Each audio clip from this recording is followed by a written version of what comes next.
Hey guys, Vulcan Wolverine. My video got cut off because my roommate called me. I just want it to kind of finish up. Things are going good. Like I totally trust God. Like right now, it's just kind of getting stuff together after the fire.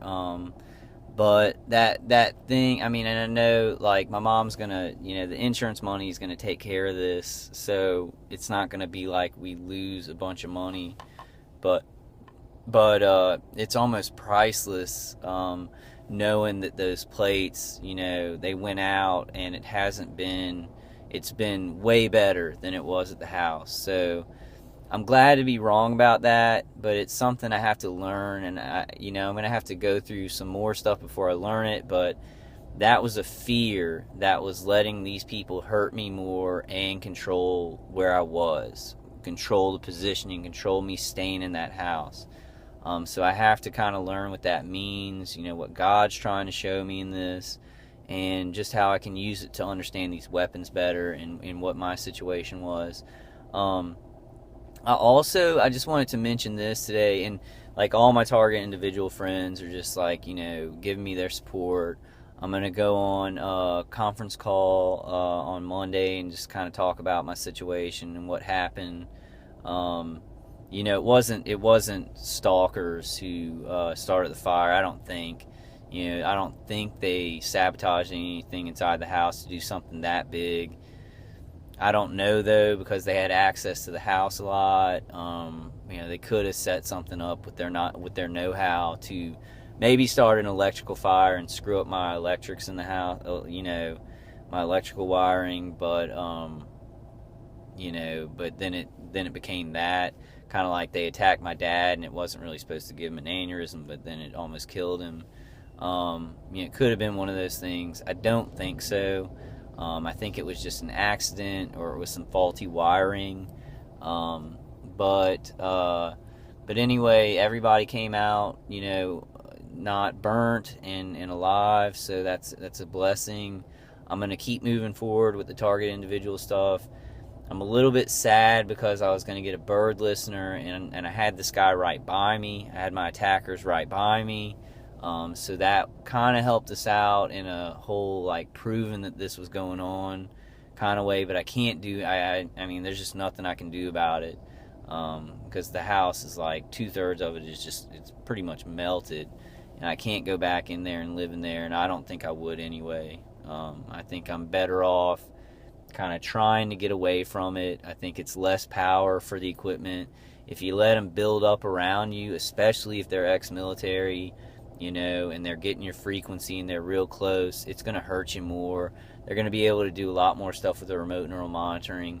So, I'm going to take this opportunity to see what it's like after 4 years of extreme torture to try and get out and see what happens, see what comes at me. I'm gonna hope for the best, that this guy remotely hits me for a while, the money runs out, and it stops. I will hope for that. I'll prepare for them, whatever they do. If they send people out, follow me around. Um, the vehicular stalking is still going on. Like when me and my friend are in the car, they stop lights. Lots of cop cars. He's being heavily targeted.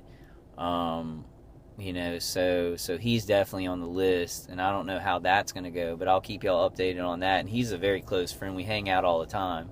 So there's two close friends in my area who are targeted, and we didn't. It's like we didn't meet because we were targeted individuals.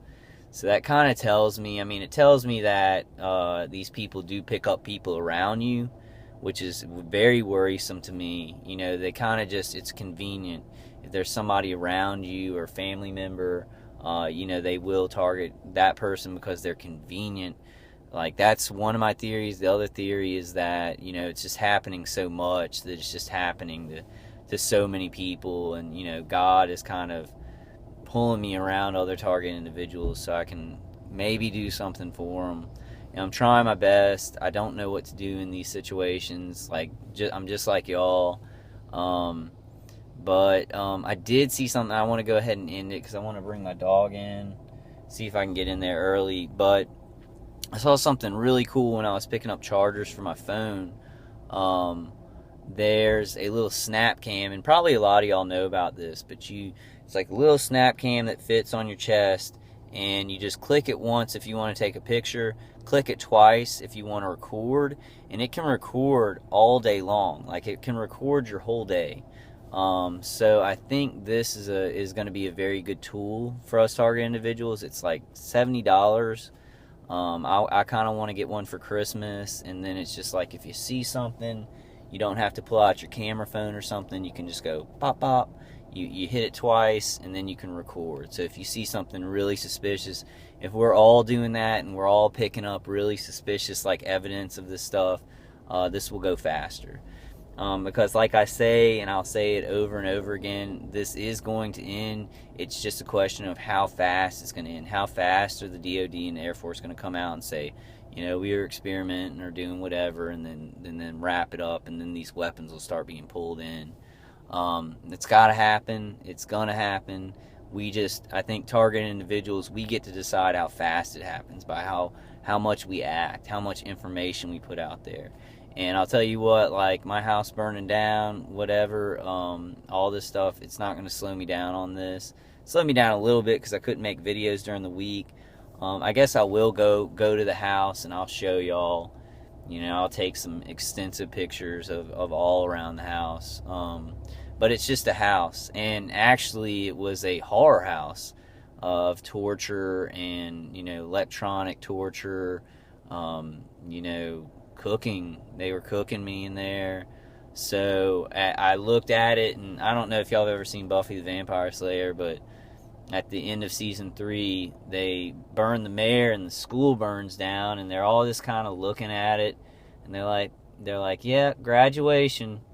And that's kind of what I felt like. I can say that because nobody was hurt in the fire. If somebody was hurt in the fire, it'd be a little bit different, but it seems to have worked out to where nobody was hurt. So I'm like, man, that can turn into a good thing. So that's what we have to do with a lot of this mess, because in my situation, it seems to be that these people who want to hurt people, these targeters, everything's going pretty nice for them. They're getting money. Nobody knows about what they're doing because it's so unbelievable. And things seem to be going pretty bad for me. But I've just seen too many things in my life where it's like, this is the worst thing ever. It turns into like something really good for my life. It makes me stronger. I've seen it and experienced it. So I don't just have faith in these things. They are seen, and I have faith in them. So please have faith in God. Please have faith in your spirituality to get you through some things where you're just like, this is horrible. This is horrible and devastating, and I can't believe this happened to me, and I'm not going to be able to move forward. Please wait on God even in those things. I have to tell y'all, I need to discover this in myself because it was a fear of mine. I thought that I was being cautious, and I thought that I was like, I need to keep those plates on that wall because if I move them, it's really going to hurt me, and I can't risk my life. So I thought I was, making a good defense and a good decision to stay in the house. It didn't turn out that way. So for years, for like 2 years, I've been living in a thought where it's like, I've built up this too much, he's built up his stuff too much. If I pull it, the frequency is going to be too much, and it's going to be too much for my body. That was a false pretense. And I kind of see it as a failure. Like, I'm like, man, I failed in that one. I gave in to fear, and I could have gotten out of that house a lot sooner. But with what we know about this equipment, we don't know much about it. It's not a failure. It's a learning experience. I want y'all to learn from it. I want to learn from it. We've just got to learn as much as we can and stop thinking that we failed, even if they do get you out on the street and you have to live on the street for a while and get yourself back up. Don't see it as a failure. This is a hard war. These are weapons that we know nothing about. They're doing things to our bodies and our minds that it's hard to even comprehend why somebody would want to do it unless it's just for money or whatever. I do want to go back to that comment though, where the guy was like, why do you keep talking about experimentation? These people are just hurting people with this equipment. I have to agree with him a lot, because these guys aren't learning anything about this. They're not like learning about the human brain. They're just trying to hurt me really bad. They're trying to see how fast they can hurt my family and stuff like that. But it's weird because this house fire is such a huge thing in our life.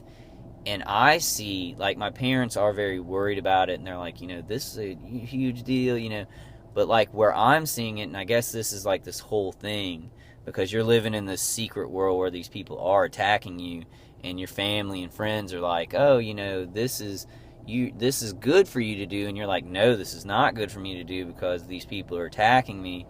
This was something that was horrible that happened, but what I learned from it could help me to live and help me to be more successful. And nothing's worth people going through traumatic events. My roommates did have to, they had fire around them in the house. They didn't get burnt, but nothing's worth that. And that's the one thing that I come back to. I'm like, that I wish I was there. That's a horrible thing, but it could turn out being good. For my roommate and me, we get a new place. She's not hurt as much by these people, or hurt at all by these people, is what I want, because they'll be so focused on reattaching themselves to me, or they'll just run out of money, and it'll teach me a lot about what was going on around me. What was going on around me was different than what I thought. So I'm going to go bring my dog inside. I hope this has been enlightening to y'all. This whole situation has been enlightening about my attacking or my targeting. So I'm going to use it as that. And I'm not like, I have to go through a bunch of stuff. And so I'm still going through it. And it's going to take a lot of time to sink in. But when these things that happen and how they affected my targeting start to sink in, I'm going to start realizing more about what was the equipment around me, what was going on, what were they doing, how did they do, because the people I had around me were ex-military. They were trained in doing this. They did it all the time. They really, I talked to one guy. I'm not going to say his name or anything, but he was really like saying he would do anything for his country, and he was talking to me, and he had been attacking me, and they think that they're destroying their country to help their country. They're taking orders to do that. I don't quite understand it. And there's other people. It's not just ex-military doing this. There are civilians doing it. There's, people who, are doing the software. So it's not all ex-military. I wish ex-military men would, refuse these treasonous orders and help us. Not just experiment, on Americans. But, it is what it is, and we've got to move forward. We've got to be soldiers. We've got to be reporters and lawyers. We've got to figure this stuff out because it's new territory. We will have laws, and I'm not going to say one day. We will have laws soon to protect us from this. We will have equipment soon, because the equipment that I use does protect me. It buffers it out. It's such a level that it's amazing. But we will have better equipment. So do not give up hope. Even when it seems really bad, God can turn those things around in your favor. And, I thought God was giving me a push out of the enclosure and living like kind of a normal, still painful existence in that house, but a more normal existence. And he pushed even further. And I really think he had a hand in it because nobody got hurt. I think things are going to come out in the wash. But I think I'm going to see like a windfall from this that I can't even imagine. I've just got that feeling. And we've all got to do that. We've all got to keep going and keep fighting for your country. These are innocent people. Like, there are so many good people. And all the good people I see around this thing, they're suffering. The bad people who are attacking, they're getting money and they're having fun and they like hating. I don't get it. But I do understand the good people who are suffering. I understand that. I don't understand, and I've talked to, my mentor Mike, and it's just like, don't try and understand these people. You never will, because you're a good person. And I don't want to understand them anymore. But I do understand the good people suffering. So that's what I'm going to go with. But God bless all you guys. There are the majority